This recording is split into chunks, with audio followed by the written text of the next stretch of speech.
sure way that God speaks to mankind, which has no contradiction, which even the scholars have been unable to deny, is the word of God. It's the Bible. Amen?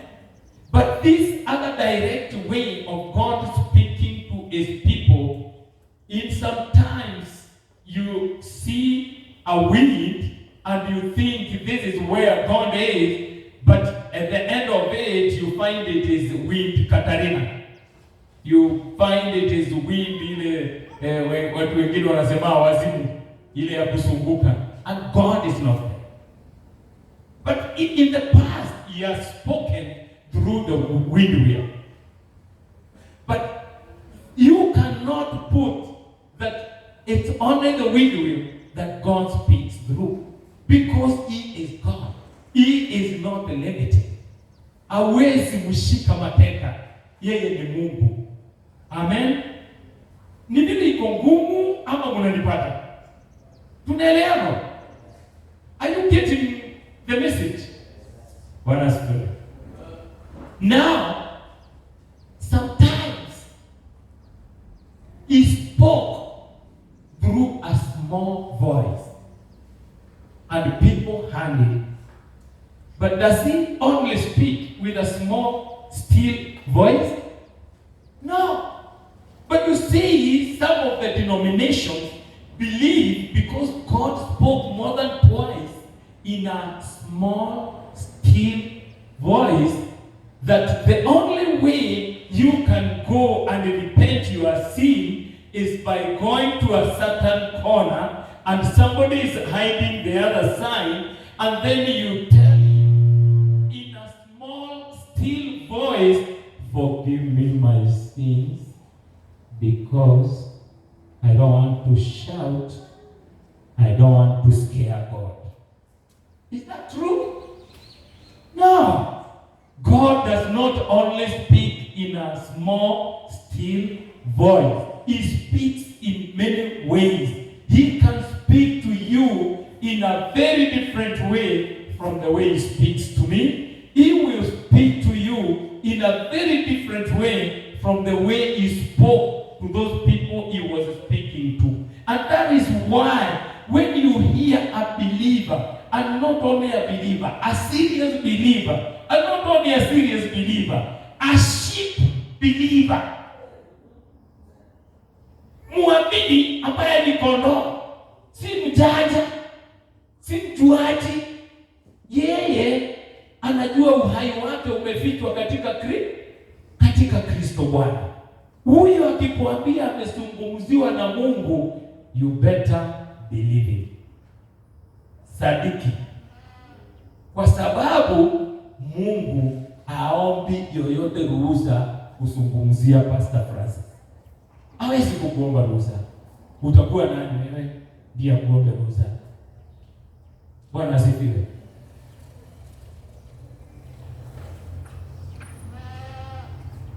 God is a divine teacher. In his way of teaching humankind, in his way of reaching his people. In the book of Exodus 4:15 and 16 verses, write down those who are writing, you will go and read later.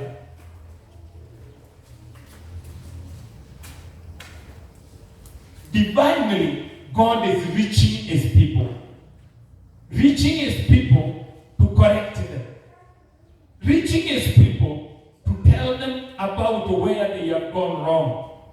And why is it that every now and then God is talking to people in a manner that he is correcting them? In a manner that he is telling them, you are forgotten. In a manner that he is always telling them, you have to have a hearing ear. Why? It is because the human beings are in the world. And in the world, there is a demon called devil. Actually, there is a devil full of demons, who makes sure, one, we forgot our God. Two, we don't remember what He has done to us. Three, He makes us to think that what we have and who we are, it is by ourselves. Shetani ashindwe katika jina la Yesu. If it were not for the devil, I believe we would be remembering that God is our God. That God has walked with us. That this far, it is God. It is not that I have a new dress that now I feel hot. It is not now I have known a new technology that I feel I am above the mountain. No, it is because we know where we have come from and we know where we are going. That is what will make us to boast. A person who boasts about God will never, ever be put to shame. But those who boast about other things, they are always temporal. They are very short-lived. They are more shorter in life than human beings. Because like now today, if I may bring you the car, even though I don't know where it is, the car I bought with my first salary, and you try to put it together with the car which are being produced today, you will think that is a museum case. Why? Because the things we value are very temporal. They are very, very outdated within a shorter time. And that one I'm talking within my lifespan. What about if it is God we are talking about? Si ni kitu hakuna. Hizo vitu zote tunaona zikiwa za maana kama sisi najua Kevin, ile shati ulipenda sana ulinunua wakati ulianza kazi yako, leo unaivaa. Lakini unajua mashati zilivaliwa mpaka wakati wa Abraham, zilikuwa zinavaliwa mpaka kwa Eden, hata kama hawakuwa na manguo pale mwanzo, lakini si walianza kuvaa, wakaanza kuvaa matawi.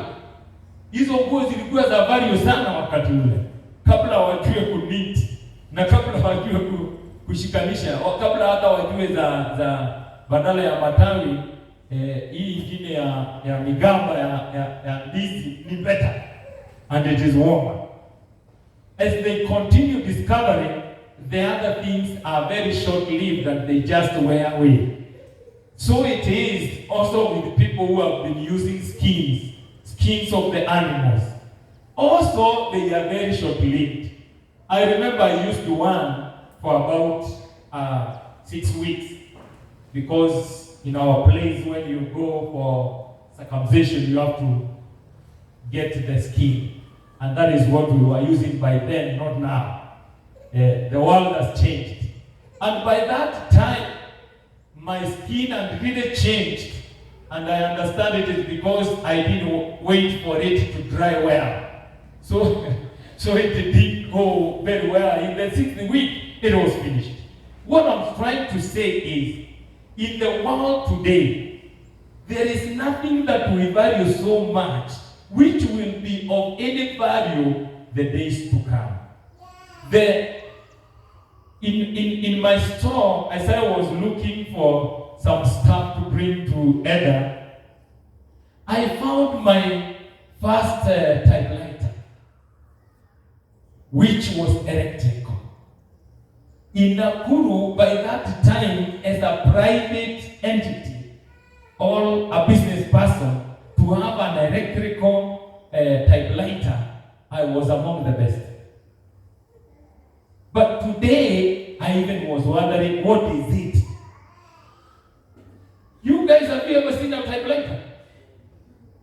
You guys, have you ever seen a typewriter? Yeah, most of them are not. Thank God for you who have seen. It is outdated completely.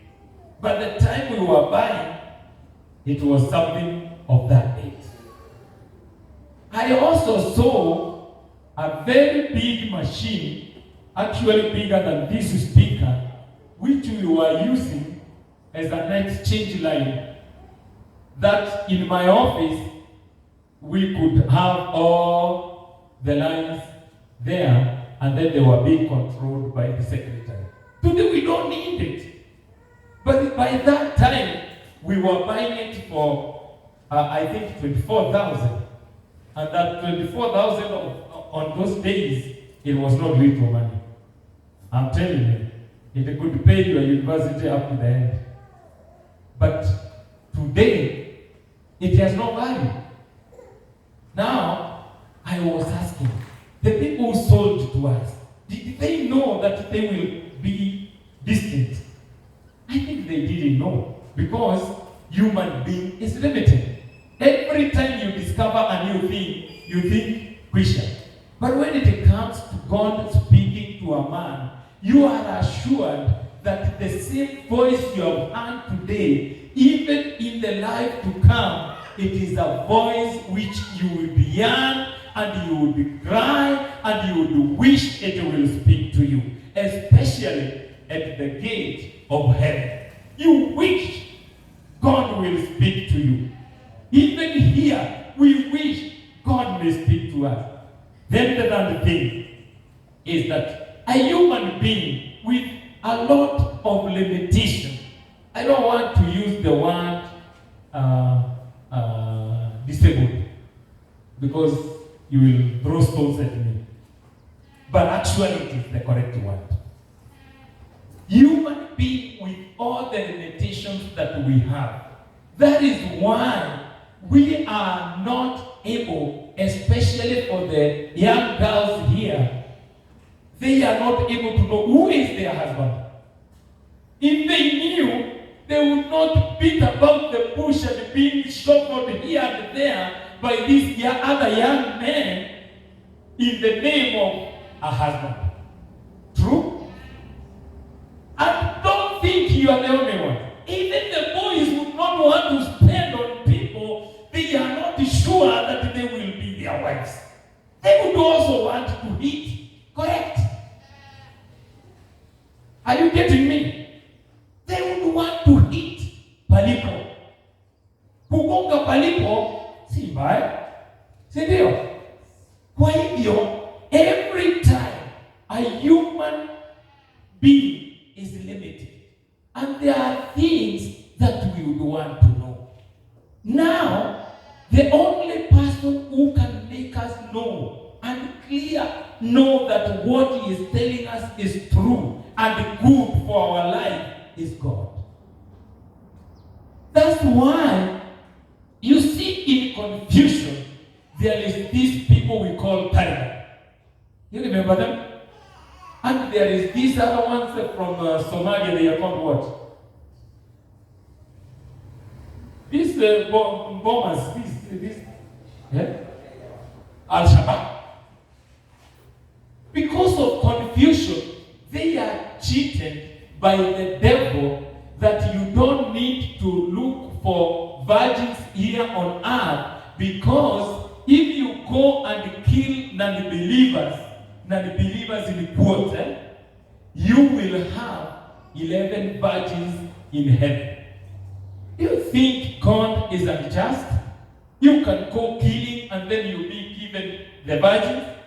You die and die completely. You die and rot.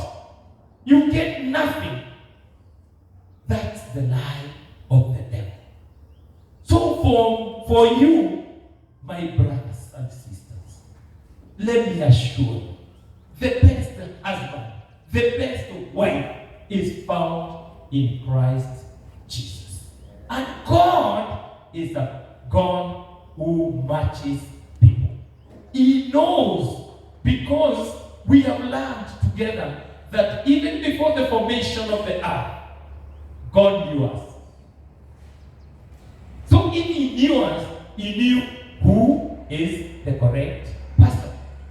Ni kweli ama si kweli? So don't go updating the boys. Don't go trying to spend your parents' hand money with girls Whereas you should seek the kingdom of God first and his righteousness, and all these other things shall follow. They shall be added unto you. That's the way the Bible says. Right now, do the work which brought you to covenant and pray God. In due time, you will have the best one. In due time, you will have the best husband. But if you go misusing yourself, today you are a believer, in the evening you are not, you are a compromiser, and then you are still asking God, how do I get a husband? Who is my husband? And this is the time your parents and your guardians are trusting that you have come to Kabarak for studies. Is there something which is going astray? Yeah, something is not right, because human being is foundation to do the best on what is at hand. Then after that, there is the phase of looking for a wife and looking for a husband. But for now, look for someone who is fellowshipping well. Look for someone who is a sheep. Look for someone who has no ujuaji. That is the kind of a person that you can ask God, is this the right brother? But not go at somebody who is treating you with money, and it is not his money. Where is he earning from? Ametoa wapi? Si ni pesa ya wazazi. Na si anaitumia vibaya, mzazi amekupatia pesa ya kutumia yeye mwenyewe. Na wewe, kwa nini wewe uoni zile pesa ukitumiwa na mzazi wako zinakutosha? Uache kusumbua mtu wa wenyewe. Kwa nini unakuwa temptation? Si kesi yako itakuwa kubwa. Don't allow it. Jitetee kwa Mungu saa hizi. Mtu akikwambia ninakuomba chai, unamuuliza na wewe ni student mwenzangu, unatoa wapi? Kwani unaibada? Kama wewe ni mtu wa Mungu, si ungekuwa ukiniambia twende kwa Deliverance Church pale tuombe, na hata pale tukishaomba nasikia kama wanatoaga kachai. Sasa hiyo unaweza eleweka ya kwamba wewe ni mwanafunzi na mimi ni mwanafunzi, kwa hivyo sisi wawili ni kondoo. Lakini sasa umekuwa mbuzi. Mbuzi na mimi tutaona aje? Ushawaipata? Have you ever found a sheep and a goat marry? They don't marry. They can't marry. Even if they live in the flock forever. Hakuna wakati utapata mtoto mbuzi kondoo. Kunaye? Ushawahi kusikia? Hakuna. So mtu awe kondoo. Na kwa kujua mtu ni kondoo, umemfahamu ya kwamba huyu anapenda Mungu. During our days, even though we handle also our mistakes, I wish I had learned about Christ as early as you people. Me, I became born again when I had worked. I was in my second job. Even though I left my first job earlier, because I did it for a year. But I came to learn about Christ when I was in my second job. But when we were young at your time, or at your like your age now, the bottom was the top of those days, and the platform. And surprisingly, the platform was with the ladies, and also behind the platforms. They also later started putting the bottoms, but those days for the ladies it was maxi. That was the tops. Now, in our foolishness, and because the only denominations which were in my home place were the same which are in many places, and they don't guide people, they were telling us about someone working hard to buy a bottle and to buy a platform. And I was wondering, now, Me, I can't afford. I have come from a very poor family. I can't afford. And even like if, because I was burning charcoal so much, and also doing cabbages. Cabbages were introduced those days. I needed to buy iron sheet so that I may make my parents, my mother in particular, have a good roof. Because when we are eating at night, all the food is being cooked, and we were living in a thatched house, some things could fall from above. And I was feeling, no, even though I am not a firstborn, God help me. I need to make my mother have a good roof. And I was young, but still, I knew that something has to be done. There is no any other way other than working hard. And I was assuring my mother. I had one elder brother who was also hardworking, but he was not business conscious. So when we work in our farm and we are finished, and then we go, I was going to people's farms so that I may earn. You get? And when it is the time when there is moonlight, I really used to work. I could work up to around midnight. And then I go home, then study for about an hour, sleep. But by 5, because I had bought some goats and sheep, and we sold the goats because they were problematic until we made with the sheep. I had to go and take care of them. Don't ask me what was happening with my mom. It is that she was ailing. She was not feeling well most of the times. My mother ailed for a long time until I became a big man and took care of her, but she rested with the Lord in 1992. What I'm saying is, character will lead you to know what kind of a person you are dealing with. You also, your character will make God to speak to you. Because God does not just speak. He can speak with the thunder and anger to a point that he destroys. Because when the thunder comes, because God is annoyed, mankind will be finished. But if your character is up to date, is in the alignment with the word of God, then you are properly at the position for God to speak to you. Amen? Are we understanding so far? Now, out of our repetition, that is why we always seek God to speak to us, so that we may have an assurance that the person who is marrying me, or the person I'm marrying, is not the wrong person. Ni kweli? Now, also, if you may know what will come in the exams, see, that is what you should dwell on. Sio ni ungefuatilia kabisa, lakini Mungu anaweza kukusaidia tu kwa kukueleza soma area fulani ama soma area fulani kama wewe unasikia.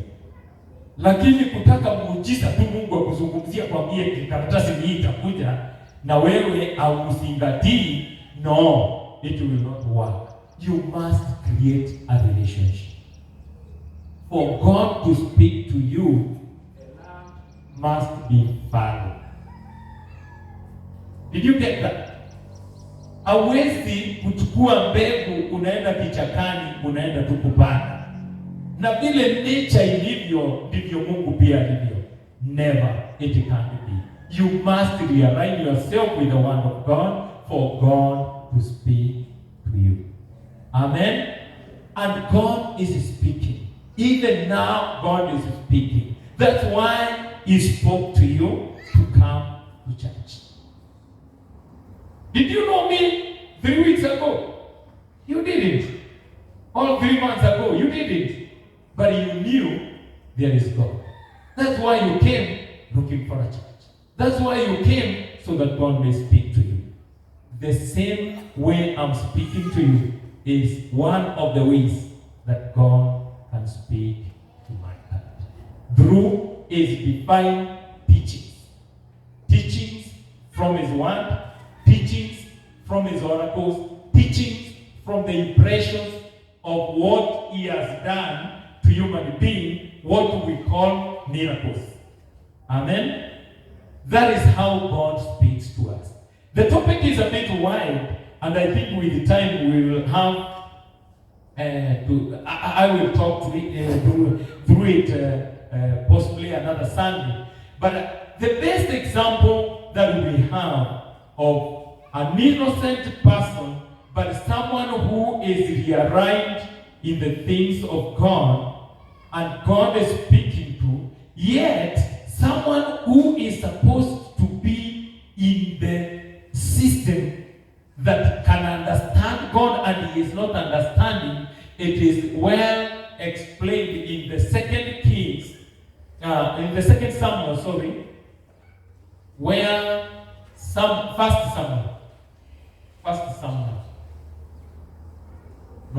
First Kings 3:10 to 18. The story of Samuel. You remember the story of Samuel? Huh? Do you remember? Samuel and Eli. Eli was a servant of God. He was in the house of God. He was supposed to be a pastor. But now, age and catched up with him. And he no longer had God. But Samuel, after being born, he was a child of promise. And he was taken back to the house of God to serve God. Now, the time God is calling Samuel to become the prophet, the prophet of Israel, he spoke to him and called him Samuel, Samuel. But he thought that is the voice of Eli, because he was sleeping, and he went to Eli. Instead of Eli to be aware that God speaks, he was still like any other human being. And he told him, "Sijakuita wewe kijana, enda ukalale." The boy went back to sleep. But God spoke to him again. Samuel, Samuel. The boy was an obedient boy. He was a sheep. He woke up very quickly and went to Eli and asked Eli, "You have called me?" And Eli, for the second time, he told him, "Wewe kijana, mimi nakusumbua, enda kalale." Kwa nini unanisumbua? The boy went back. But you see, the boy is hearing God. Si ndio? Anahitaji kuelekezwa. Bwana sifiwe. Eli, the one who is supposed to be distinguishing between the voice of God and other voices, is asleep. He is not understanding. May God forbid it in our lives. May we be clear, and may we be in a position to understand when God is speaking to us, in Jesus' name. On the third time, Eli, I think the Spirit of God, no, the second time, God quickened his spirit and he told him, "When you go, now tell him, say these words, that speak to me, God. Now I am listening. Speak to me, my Lord. I am listening." And that is the time when God put the message across. And the message was not good for any, you know. That is why God is not speaking to him. Amen. So count yourself a blessing that God is speaking to you today, that He wants to have a relationship with you. And the relationship He wants to have with you is where you can talk to Him and He can talk to you. Praise God.